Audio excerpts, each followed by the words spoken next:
The great hall floated in the darkness between stars, a structure so ancient that most species had forgotten who built it. Its walls held the memory of 1,000 wars, 1,000,000 treaties, and countless warnings that went unheeded. Today, those walls would witness another mistake in the making. Elder Mothic's tentacles trembled as he called the emergency session to order. His species had survived for 12 million years by being careful, by listening, by remembering. The other elders assembled before him represented the oldest civilizations in the galaxy. Each had learned the hard way that some knowledge came written in blood. "They have been spotted again," Mothic announced, his voice carrying through the chamber's translation field. "The humans. 3 of their ships passed through the outer rim last cycle. They are expanding faster now." A heavy silence fell over the council. The elders exchanged glances that spoke of shared nightmares and ancient fears. They all knew the stories. They all remembered what their ancestors had recorded in the forbidden archives. Elder Sisrith, whose snake-like body coiled around her floating chair, spoke next. "The silent protocol must hold. They must not know we watch them. They must not feel threatened." "Threatened?" The voice came from the back of the chamber, young and sharp with contempt. "You fear these primitives? These apes who only just learned to travel between stars?" The speaker was Ambassador Krell of the Vakran Empire. His blue-scaled face held nothing but scorn as he pushed his way to the center of the hall. The Vakran were newcomers to the galactic stage, having achieved faster-than-light travel only 3,000 years ago. They considered themselves the galaxy's new power, destined to rule. Mothic's ancient eyes fixed on the young ambassador. "You do not understand what you speak of, Krell. Your species is young. You have not read the old warnings." "Warnings written by cowards," Krell snapped back. "I have seen the reports. The humans are weak. They have a small fleet.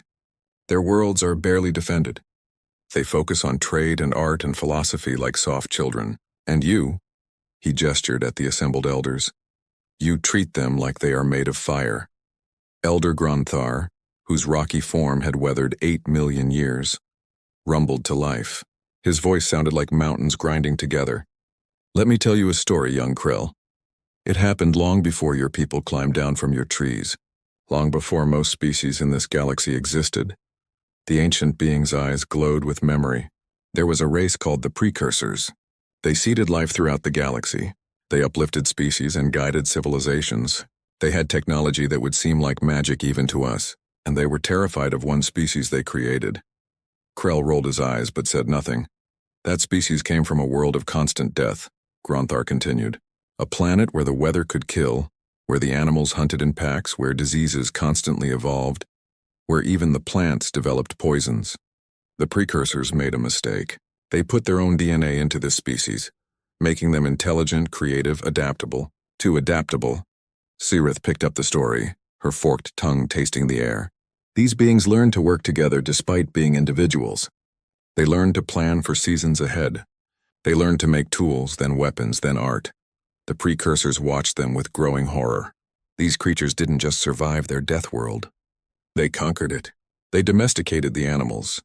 They bred the plants. They even fought the diseases and won.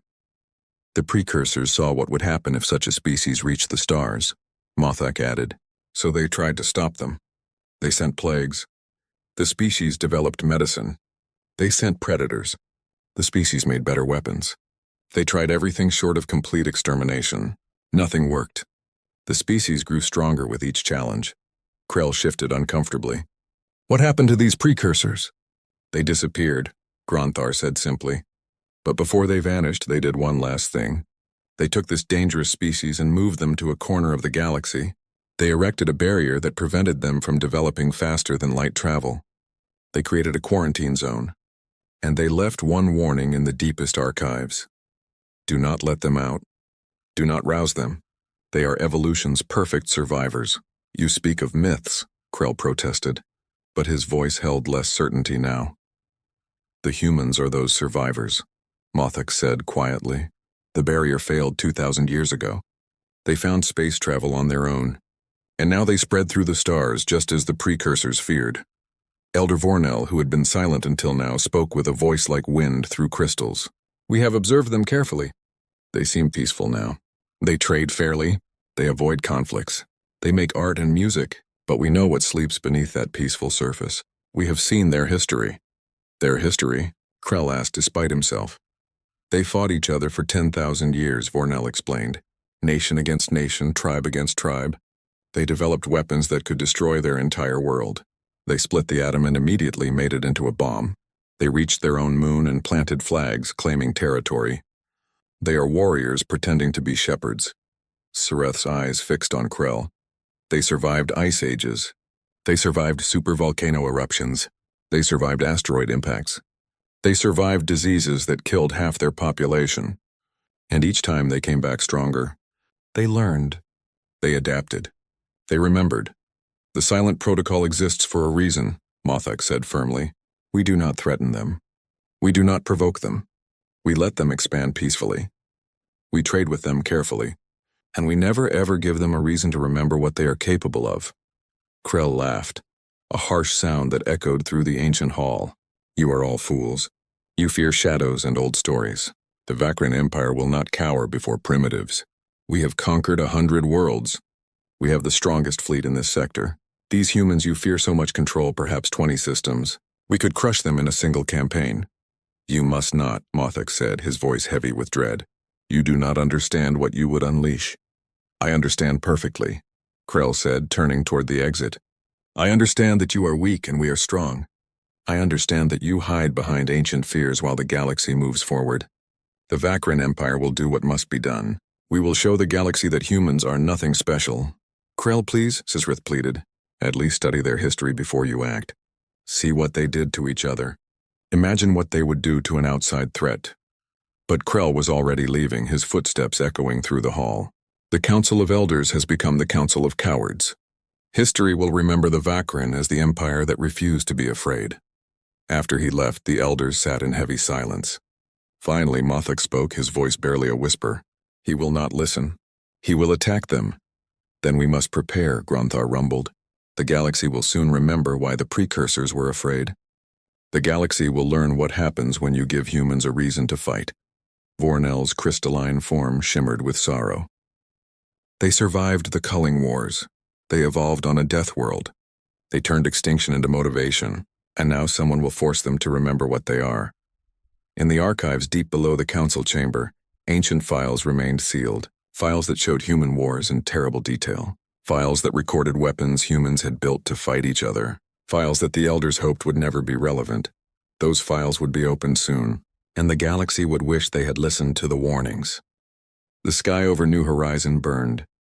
Sarah Chen watched through her kitchen window as the first orbital strike hit the agricultural district. The explosion bloomed like a terrible flower, orange and red against the morning blue. The ground shook. Dishes fell from shelves and shattered on the floor. Her daughter Maya screamed from the bedroom, "Mommy, what's happening?" Sarah ran to Maya and pulled her close even as her mind struggled to understand. New Horizon was a farming colony. They grew crops. They raised livestock. They had no military installations, no weapons factories, nothing worth attacking. Why would anyone bomb them? The emergency sirens began their wail 2 minutes too late. Sarah's communication device burst to life with frantic messages. The local militia was calling everyone to shelter points. The colony administrator was trying to organize evacuations. Someone was shouting about ships in orbit, about weapons fire, about incoming dropships. Through the window, Sarah saw her neighbors running. Old Mr. Peterson fell on his porch and struggled to get up.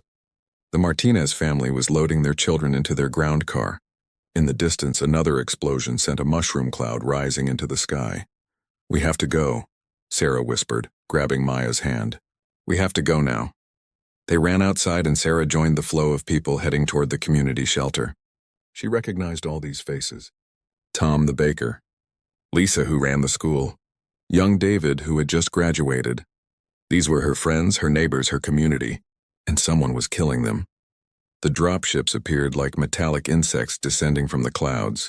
They were dark blue and covered in weapons. As Sarah watched in horror, they began firing at the fleeing civilians. Energy beams cut through people like they were nothing.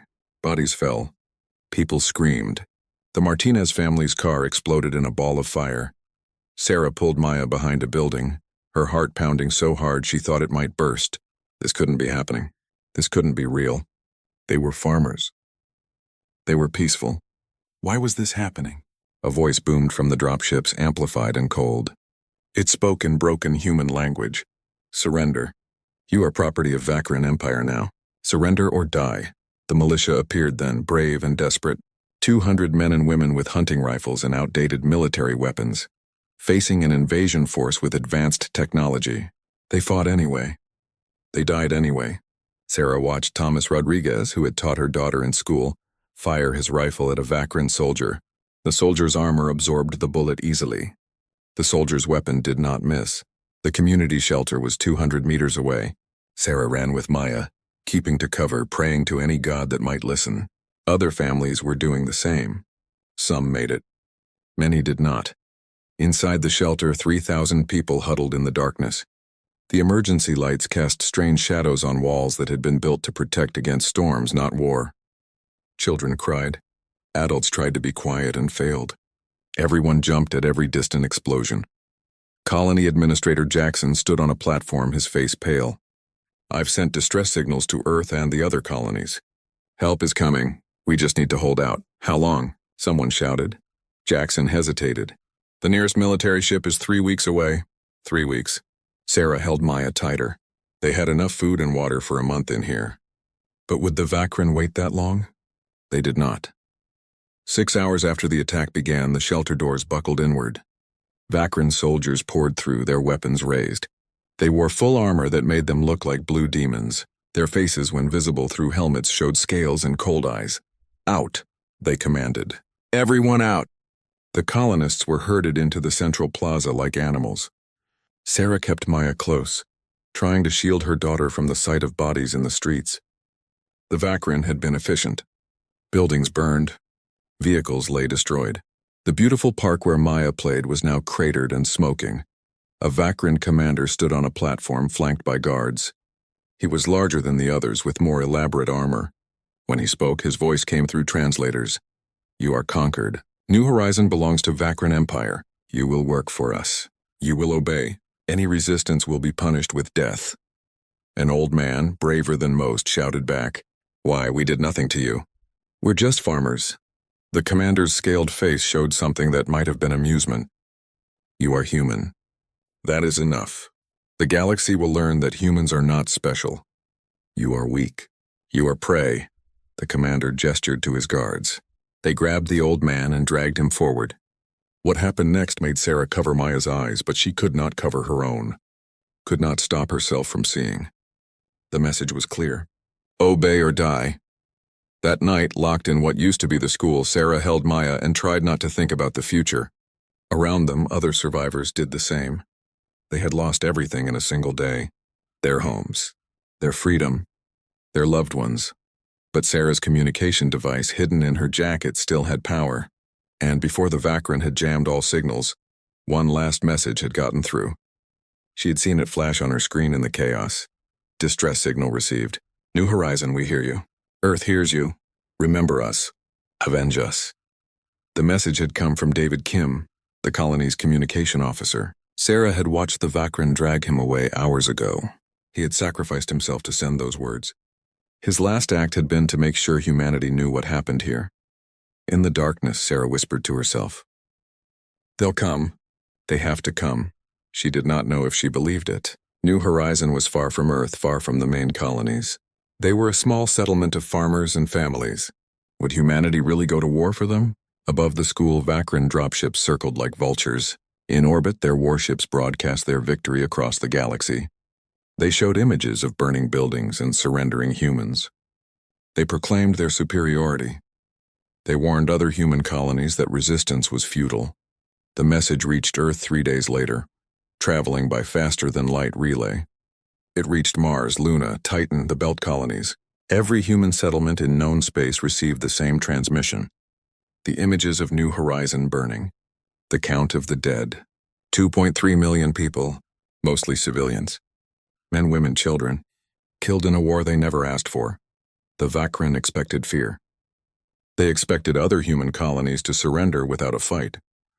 They had studied humans and found them soft, peaceful, conflict-averse. They expected begging and pleading. They got something else entirely. On Earth, in the halls of the United Government, Old files were opened. Emergency protocols were activated. The phrase "Remember New Horizon" began appearing everywhere. On signs, in messages, spray painted on walls. It spread like fire through the human worlds. Sarah Chen did not know any of this yet. She sat in darkness with her daughter, surrounded by the defeated and the grieving. She did not know that her home's destruction had changed everything. She did not know that the sleeping giant the elders feared had just been awakened. All she knew was that her daughter was alive, that she herself was alive, and that if they could just survive long enough, someone would come for them. Someone would remember, someone would avenge. The message reached Earth on a Tuesday morning. Admiral James Hawthorne was drinking coffee in his office at Fleet Command when the alert came through. He had been reviewing routine patrol reports, thinking about retirement, wondering if he would spend his last years watching a galaxy at peace. Then his screen filled with fire and death, and everything changed. He watched the footage from New Horizon 3 times. Each time felt like a knife in his chest. The burning buildings, the bodies in the streets, the children crying, the Vakran commander calling humans weak. The final count flashing at the end, 2.3 million dead. His hand shook as he set down his coffee. His other hand reached for the communication panel.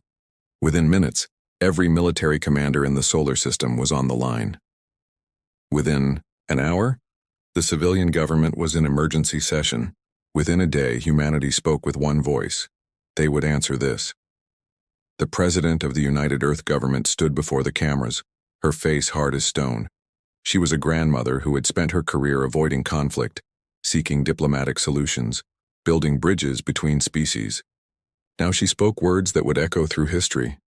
The Vakran Empire has committed an act of war against humanity.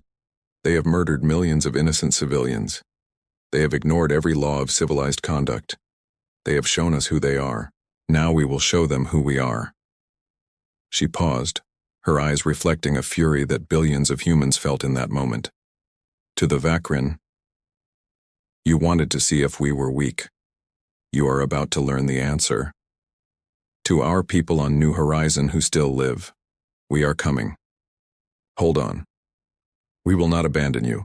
And to the galaxy that watches, remember this day. Remember what happens when you attack humanity." The broadcast ended, and then the transformation began. Admiral Hawthorne returned to his office to find it flooded with reports. The shipyards at Luna had shifted to war production. Every ship under construction, whether military or civilian, was being retrofitted with weapons. The massive orbital factories that built cargo haulers were retooling to build warships. On Mars, the weapons laboratories that had been quietly maintained but never fully used were now operating at full capacity. Scientists who had spent careers studying propulsion and energy production were now applying that knowledge to weapon systems. The research stations that explored peaceful applications of antimatter were now making antimatter warheads. The recruitment centers were overwhelmed. Every able-bodied human wanted to join the military. Retired veterans came back. Civilians volunteered. Even the colony worlds far from the front line sent their young people to fight. The waiting lists grew so long that temporary camps had to be established just to process everyone.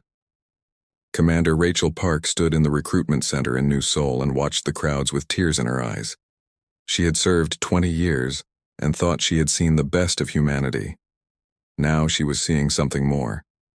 These people were not scared. They were not hesitant. They were angry in a cold, determined way that reminded her of old stories about her ancestors. A young man stepped up to her desk. He could not have been more than 18. "I want to enlist," he said simply. "Did you see the footage from New Horizon?" Rachel asked. "Yes, ma'am. My cousin lived there, Lisa Chen. She was 7 years old." Rachel looked at the boy's face and saw the same expression on a million others. Not hate, not rage, something colder, something more dangerous. Determination. "We'll get them," she promised. "We'll make them answer for every single life." The boy nodded. "I know we will, ma'am. That's why I'm here." In the orbital shipyards, Chief Engineer Marcus Stone watched as his civilian cargo hauler was transformed. They were adding armor plating, installing weapons hardpoints, upgrading the engines for combat maneuvers. His beautiful ship, designed to carry grain and goods between the colonies, was becoming a warship. "How long?" Admiral Hawthorne asked, visiting the yard. 3 weeks to retrofit this one," Marcus replied. "But Admiral, she's not a military vessel. She won't be as good as a real warship." Hawthorne looked at the ship and then at the 100 others being modified in yards across the system. "She doesn't need to be perfect, Chief. She just needs to be there. We're not building a fleet, we're building an avalanche." The civilian vessels were not the only ones being prepared. The military ships that had patrolled human space for decades were receiving upgrades, new weapons, better shields, faster engines. The admirals opened the classified archives and pulled out weapon designs that had been developed but never deployed. Kinetic kill vehicles, electromagnetic pulse bombs, nanite swarms. Weapons that had been considered too dangerous for peacetime were now exactly what they needed. Dr. Sarah Okonkwo worked in a laboratory deep beneath the lunar surface. She had spent her career studying Vakran biology, part of the peaceful scientific exchange between species. Now she applied that knowledge differently. She knew their anatomy, their biochemistry, their weaknesses. "I need you to understand something," she told the military officers who came to her lab. "What you're asking me to do. These are weapons that target specific biology. They won't harm humans. They won't harm other species. Only Vakran." "Can you do it?" they asked. She nodded slowly. "Yes, but it goes against everything I believe in. Everything I worked for. They killed 2.3 million of us, Doctor. Civilians, children. They did it to prove a point." Sarah closed her eyes. She thought about her oath to do no harm. Then she thought about the children of New Horizon. "I'll do it," she said. "God forgive me, I'll do it." The intelligence networks, maintained quietly for decades, suddenly expanded. Human agents who had been living peacefully on other worlds began gathering information. They mapped Vakran fleet positions. They identified supply lines. They located command centers. They did it carefully, quietly, waiting for the order to strike. Agent Michael Torres sat in a bar on a Vakran border world, pretending to be a traitor.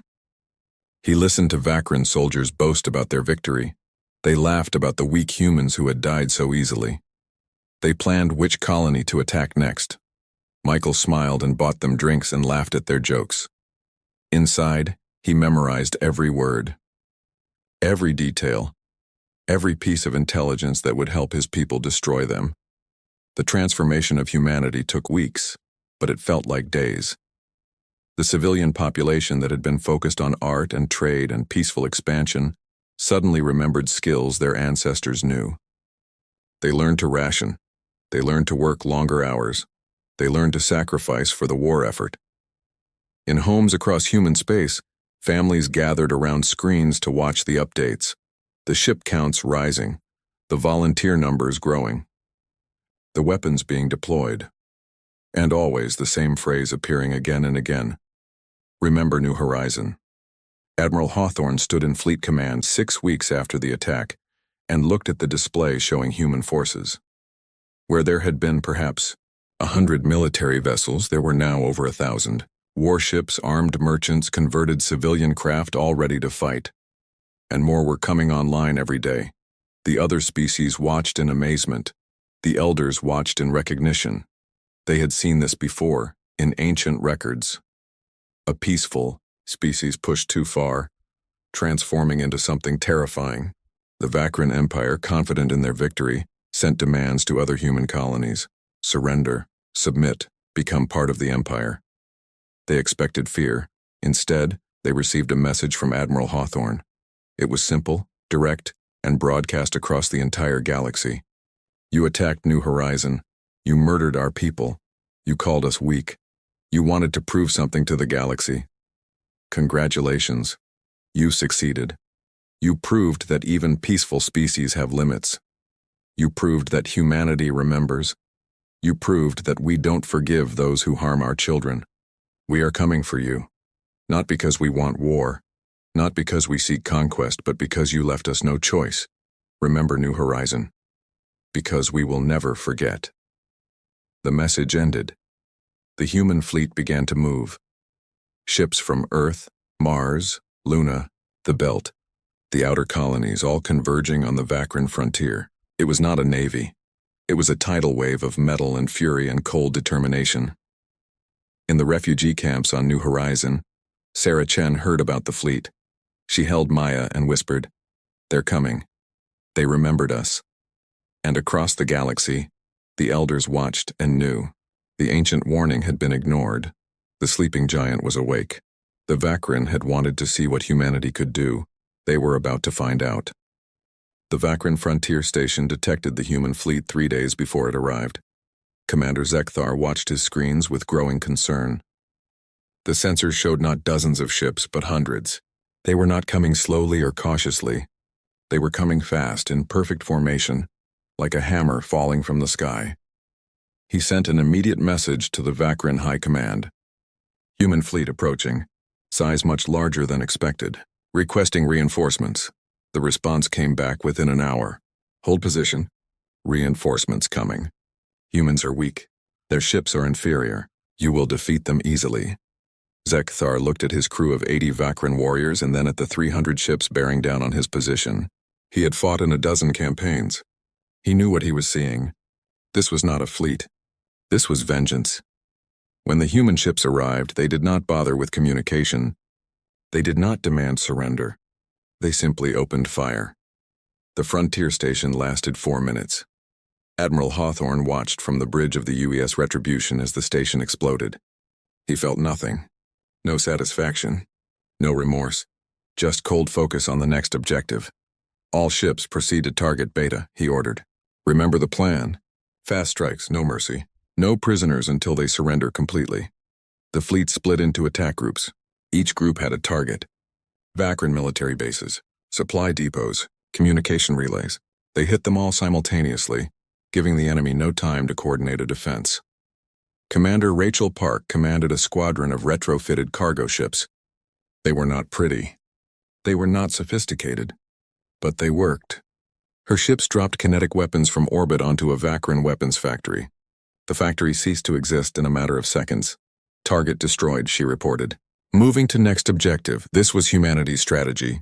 Not one big battle. Not a slow siege. Fast, overwhelming strikes across multiple systems.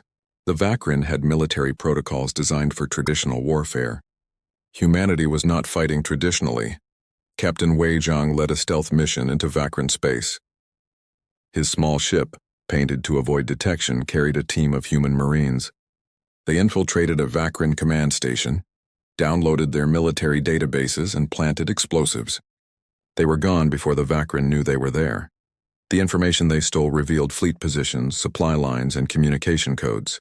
Within hours, that information was being used to devastating effect. The Vakran tried to respond. They sent their fleets to intercept the human forces. But the humans did not fight fair. They used the asteroid fields as cover. They hid ships in nebula clouds. They dropped mines in expected patrol routes. They used every trick humanity had learned from centuries of warfare on Earth. The first major battle happened in the Kronos Nebula. The Vakran Third Fleet, 50 warships strong, moved to intercept the human advance. They were confident. Their ships were newer, faster, better armed. They outnumbered the human force they expected to face. Admiral Hawthorne was counting on that confidence. The Vakran fleet entered the nebula, expecting to find a small human force retreating. Instead, they found 300 human ships waiting in ambush. The nebula's radiation had hidden them perfectly. Commander Drakmore of the Vakran flagship realized his mistake too late. It's a trap. All ships defensive positions. But there was nowhere to go. Human ships emerged from the clouds on all sides. They fired kinetic weapons that did not care about energy shields. They launched missiles that swarmed like insects. They coordinated their attacks with precision that spoke of centuries of military doctrine. The Vakran fought back bravely. Their weapons cut through human shields. Their tactics were sound, but they were surrounded, outnumbered, and facing an enemy that fought with cold fury. Lieutenant Marcus Chen piloted his fighter through the chaos. He had never been in combat before New Horizon. Now he flew with skill born of intense training and burning purpose. He saw Vakran fighters and hunted them without hesitation. His weapons found their marks again and again. The battle lasted 6 hours. When it ended, the Vakran Third Fleet no longer existed. 30 ships destroyed, 20 captured. The survivors surrendered, their will broken by the ferocity of the human attack. Admiral Hawthorne accepted the surrender personally. He looked at the Vakran commanders through the video link and saw their shock. "Why do you fight so hard?" one of them asked. "It was just one colony. Just one world." Hawthorne's face showed no emotion. "It was ours." "They were ours, and you made the mistake of thinking we would forget them." The captured Vakran were treated according to military law. Given medical care, given food and shelter, processed as prisoners of war. The humans did not torture them, did not abuse them, but they did not let them forget why they were prisoners. Each cell had a screen showing images from New Horizon, the burning buildings, the dead civilians, the children crying, and beneath each image the same words, "Remember New Horizon." News of the defeat spread through Vakran space like wildfire. The Third Fleet had been one of their best. If humans could destroy it so easily, what else could they do? The Vakran High Command called for reinforcements from their allies. They sent messages to the dozen species that had agreed to support them. They expected help. Instead, they received silence. The other species remembered the warnings from the elders. They watched humans fight and saw something terrifying. Not rage, not chaos, but organized, efficient, unstoppable warfare. This was not a species having an emotional breakdown. This was a species that knew exactly what they were doing. Ambassador Krell, who had dismissed the elders' warnings, stood before the Vakran Emperor and tried to explain. "The humans are fighting harder than expected, Your Majesty. They have more ships, better tactics. They are not like the reports said." The Emperor's scales darkened with anger. "You told me they were weak. You told me one attack would make them surrender. I believed the intelligence of your beliefs have cost us 3 fleets. Our allies abandon us, and the humans keep coming." Krell had no answer. He had been so certain, so confident. Now he watched his empire crumble under human assault and understood too late what the elders had tried to tell him. The human advance continued. They liberated worlds the Vakran had conquered. They freed species that had been enslaved. And everywhere they went, they left the same message. "We do not seek conquest. We seek justice." Dr. Sarah Okonkwo's biological weapons were never used. The military commanders decided they were too dangerous, too indiscriminate. But the Vakran did not know they existed. The threat alone was enough to make them afraid. The psychological warfare was devastating. Human forces broadcast messages into Vakran space, not threats, just facts. Lists of battles lost, ships destroyed, systems captured, and always the reason: this is for New Horizon. In the occupied zones, Vakran soldiers began to desert. They saw human forces approaching and ran rather than fight. They had heard the stories, heard how humans fought, heard how they did not stop, did not tire, did not forgive. On New Horizon itself, Sarah Chen and the other survivors heard the sounds of battle above them. The Vakran guards were panicking. They talked in their own language, but the fear was universal. Then the doors burst open and human Marines poured in. Not Vakran. Humans, their own people. The soldiers wore armor marked with Earth's symbol and the words, "Remember New Horizon." "We're here to take you home," the sergeant said simply. Sarah collapsed to her knees and cried. Maya clung to her. Around them, other survivors did the same. They had survived. They had waited. And their people had come for them. The liberation of New Horizon took 3 days of fierce fighting. The Vakran garrison fought desperately, knowing what would happen if they surrendered, but they were outnumbered and outfought. When it ended, the colony was free. The cost had been high. Human casualties were in the thousands, but they had achieved their objective. New Horizon was saved.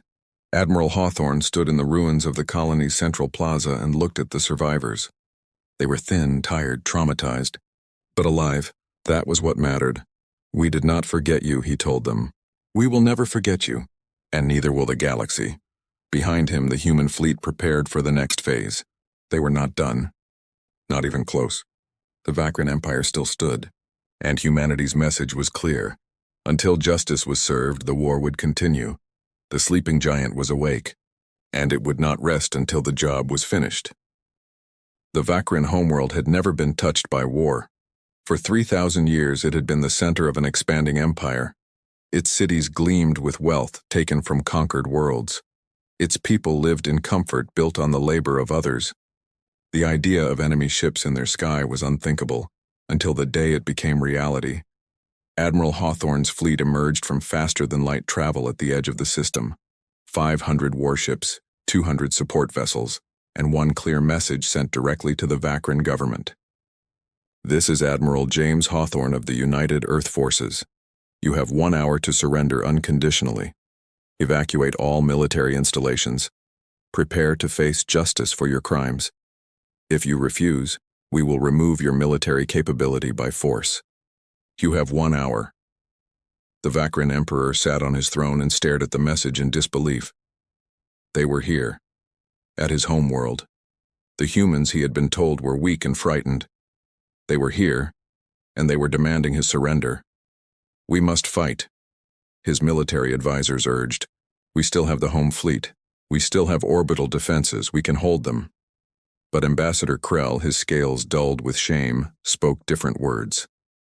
Your Majesty, we cannot win. We have lost every major engagement. Our allies have abandoned us. Our occupied territories are in rebellion. If we fight here, they will destroy us completely. They would not dare attack a civilian population, the Emperor insisted. The galaxy would condemn them. Krell's laugh was bitter. We attacked their civilian population. 2.3 million of them. The galaxy condemned us, and now they watch to see what happens. The elders tried to warn us. I was too proud to listen. We have awakened something that should have been left alone. The hour passed with no response from the Vakran government. Admiral Hawthorne gave the order he had hoped to avoid.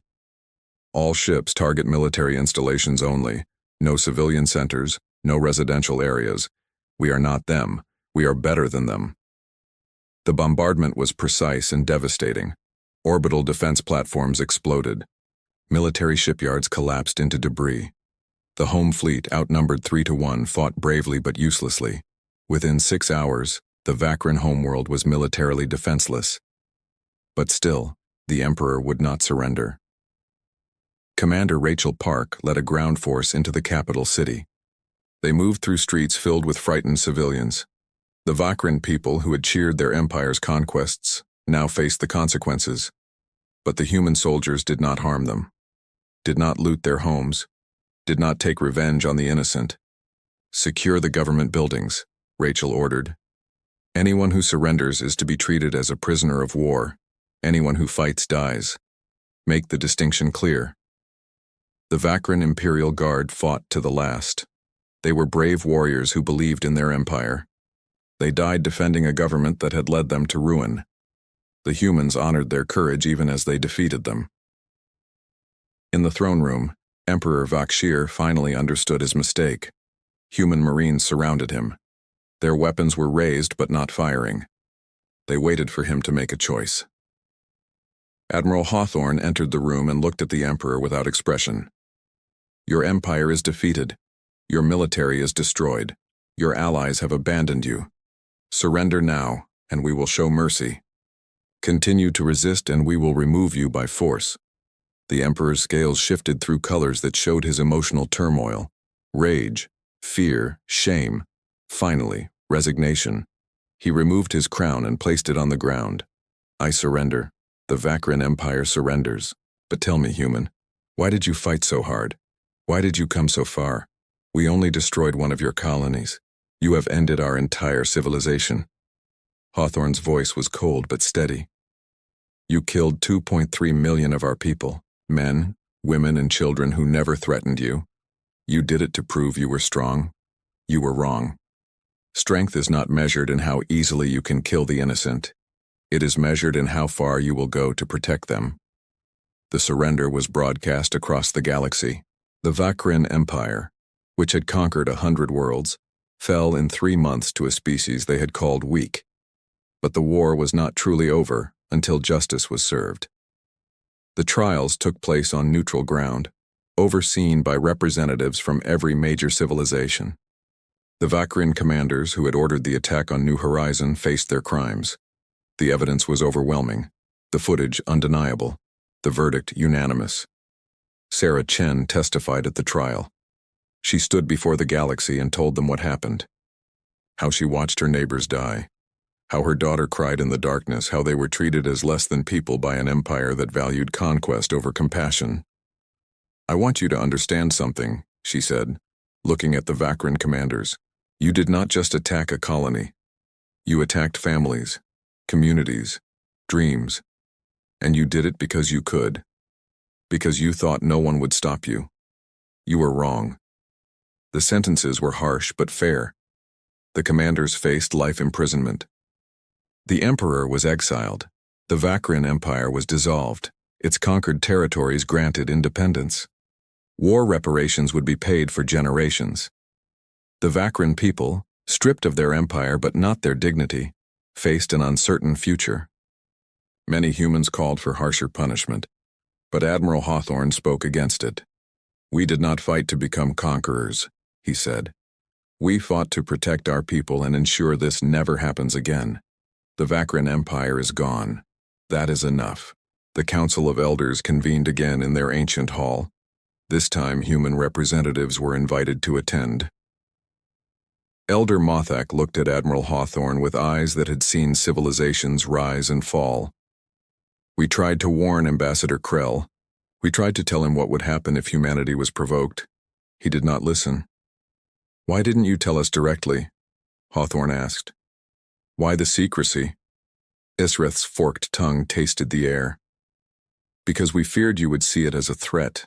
We feared that knowing we watched you, studied you, prepared for you, would itself provoke the response we sought to avoid."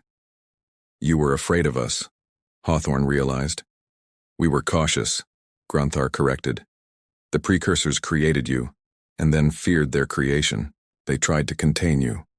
They failed. We learned from their mistake. We chose to observe, to hope you would remain peaceful, to leave you alone." Elder Vornell's crystalline form shimmered. "We knew your history. We saw what you did to each other during your wars on Earth. We saw the weapons you created, the tactics you developed, the determination you showed, and we hoped, desperately, that no one would force you to use those skills against the galaxy." "Someone did," Hawthorne said simply. "Yes," Mothak agreed. "And now the galaxy has learned what we already knew. Humanity is kind until given a reason not to be. Humanity is peaceful until forced to fight. And when humanity fights, it does not stop until justice is achieved." The elders formally acknowledged humanity as a guardian species, one of the few civilizations trusted to maintain peace and defend the innocent. It was an honor that came with responsibility. "Other species will test you," Sisreth warned. "They will look for weaknesses. They will probe your defenses. How will you respond?" Hawthorne considered the question carefully. "The same way we always have. We will trade fairly. We will seek peace. We will respect others. But we will also remember New Horizon. We will never forget what happens when someone mistakes our kindness for weakness." The meeting ended. The elders departed. Humanity took its place among the galactic powers, not through conquest but through proven resolve. On New Horizon, reconstruction began. The buildings were rebuilt, the fields replanted, the memorials erected. In the central plaza, where the Vakran commander had once stood and called humans weak, now stood a monument. It bore the names of every person who died in the attack. All 2.3 million of them. And beneath the names a simple inscription: "They thought we would forget. They were wrong. We are humanity. We remember. We endure. We protect our own. Let this memorial stand as a warning to all who would threaten us. We are kind until you force us to be otherwise." Sarah Chen visited the memorial every day. She brought Maya, who was slowly recovering from the trauma. They stood together and remembered friends who were gone, neighbors who had died, a peaceful life that had been stolen. "Will there be another war, Mommy?" Maya asked one day. Sarah looked at her daughter and then at the stars above. Up there the human fleet patrolled, watching, ready, but not aggressive, not seeking conflict, just prepared for it. "I hope not, sweetie. But if there is, We'll be ready. That's what we learned. That's what the galaxy learned. We don't start wars, but we finish them. Admiral Hawthorne retired a year after the war ended. He was celebrated as a hero, but he did not feel like one. He had done what needed to be done, nothing more. He spent his last public speech not boasting about victory but warning about the cost. We won, he told the gathered crowd. But victory came with a price. Thousands of our people died in the fighting. Millions died in the initial attack. We must never forget them, and we must never let their sacrifice be in vain. We must remain vigilant. We must remain strong, but we must also remain who we are. Kind, compassionate, peaceful, until someone gives us no other choice. Thank you for watching and comment for next part.